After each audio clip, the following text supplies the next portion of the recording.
Appreciate it. Thank you. Over to you, Steve.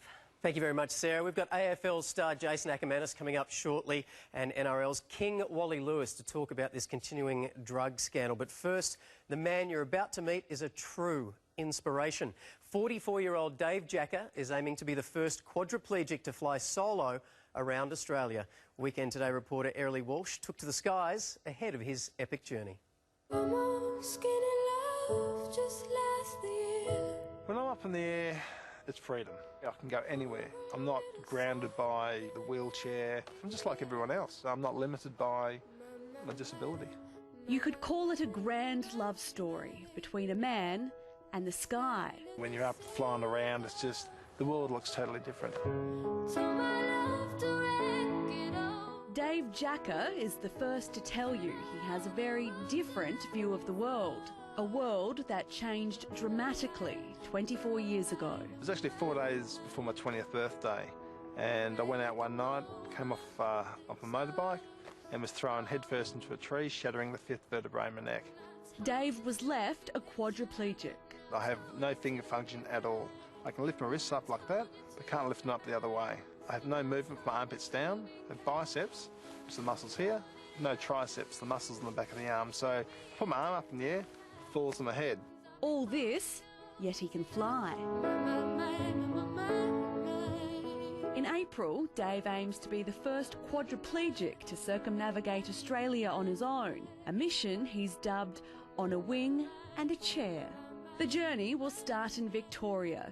He'll travel around Tasmania, Cape York, Cape Byron and WA before heading for home. For many, it's a mission impossible. Not for Dave. You know, the way I see it, there's a solution to every problem. You just got to find it.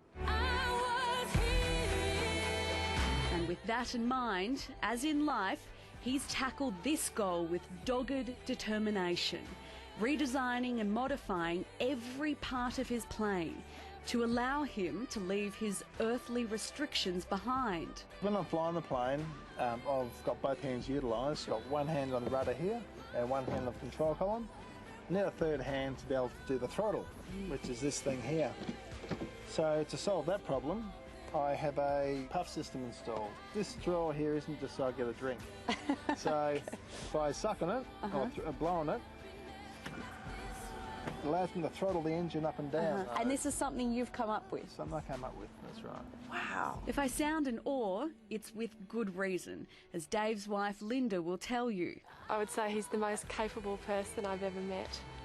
He's the strongest and most determined and most focused person I've ever come across. The pair met online and were married in November.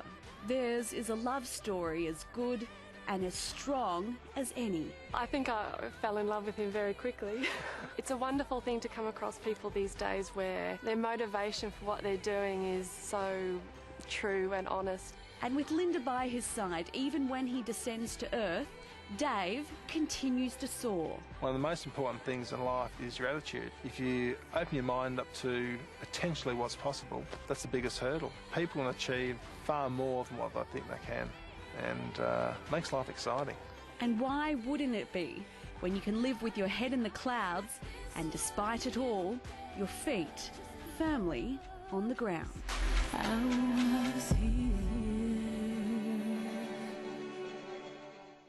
And if you'd like to follow Dave's journey, or if you'd like to help get him up in the air, just head to our website.